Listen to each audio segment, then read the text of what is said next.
बता दे कि भगवान बुद्ध ने ये वाली बात गलत कही थी, एक भी बात बता दे, और एक एक बात भगवान बुद्ध की समझ ले और ये बोल दे कि बात सही नहीं है, तो मैं अभी ये धर्म छोड़ने के लिए तैयार हूं, गारंटी दे रहा हूं। तो ये वाली जो बात कही कि नाही वेरेन वेराणी समन्ति कुदाचनं अवेरेन च समन्ति ऐस धम्मो सनातनो, कि वैर से कभी वैर शांत नहीं होता, अवैर से ही वैर शांत होता है। और ये सनातन नियम है। सनातन क्या होता है हम लोगों ने समझा नहीं, जाना नहीं। सनातन को जानने के लिए 3 शब्दों का इस्तेमाल करके देख लीजिए। पहली बात तो वह नियम जो है वह बात सार्वभौमिक होनी चाहिए, दूसरी सर्वकालिक होनी चाहिए, तीसरी सर्वजनीन होनी चाहिए। 3 बातें बड़ी महत्वपूर्ण है। ऐसी कोई भी बात जो किसी ने कही वो सार्वभौमिक, यानी कि किसी भी देश में चले जाओ, इस दुनिया में कहीं भी चले जाओ, जब वो बात का इस्तेमाल करें तो उसका परिणाम एक जैसा आना चाहिए, पहली चीज। दूसरी चीज सर्वकालिक, कोई चाहे सतयुग हो, द्वापर युग हो, कलयुग हो, किसी भी युग में उसको इस्तेमाल कर लीजिए, उसका परिणाम एक ही रहेगा, बदलेगा नहीं।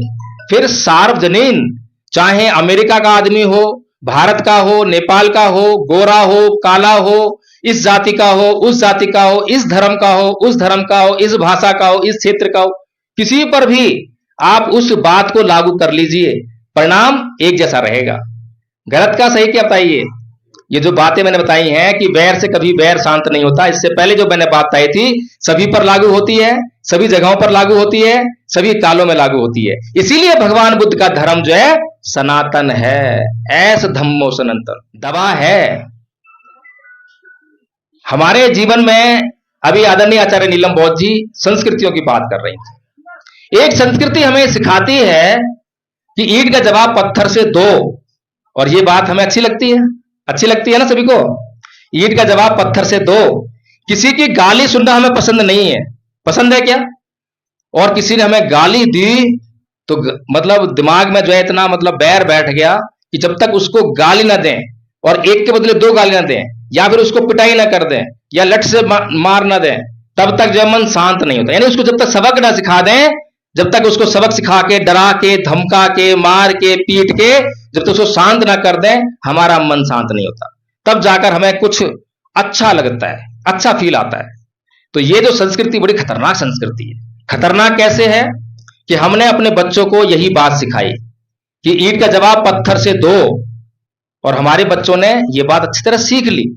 तो फिर क्या हुआ ये कि वो अगले दिन घर से बाहर निकले, 2-4 लोग मिल गए, उन्होंने कुछ उसको कह दिया, तो क्या कहा था, सहन मत करियो, एक कहे तो 4 कह के आनी है। तो उसने वही काम कर दिया, एक की 4 कह दी, झगड़ा कर लिया। उनके पास छुरी थी, छुरी मार दी, उन्हें बंदूक थी, गोली मार दी। हमारे बच्चे की हत्या हो गई। हत्या के लिए जिम्मेदार कौन जिम्मेदार? संस्कृति। क्या सिखा रही है? ईंट का जवाब पत्थर से दो।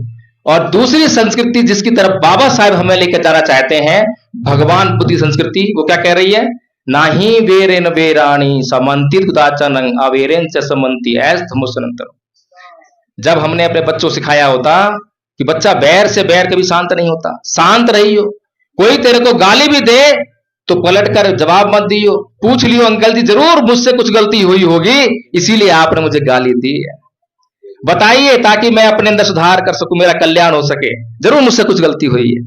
अगर ये बात हमने अपने बच्चों को सिखाई होती तो फिर हमारे बच्चे की हत्या होती क्या? बताइए कौन कहता हत्या होती? एक संस्कृति जो पल प्रतिपल हमारे ऊपर हमला कर रही है, हमारा जीवन खतरे में डाल रही है, हमारे बच्चों का जीवन खतरे में डाल रही है, उसकी तरफ हम भाग रहे हैं, दौड़ रहे हैं। हमारे मन में द्वेष है, घृणा है, हिंसा है, भरी हुई है, बहुत बुरी तरह भरी हुई है। लेकिन भगवान बुद्ध की संस्कृति जरा सी भी हमारे दिमाग में नहीं है। तो ये महत्वपूर्ण कार्य जो है आप लोगों के बीच में धम्म बताने का कार्य है,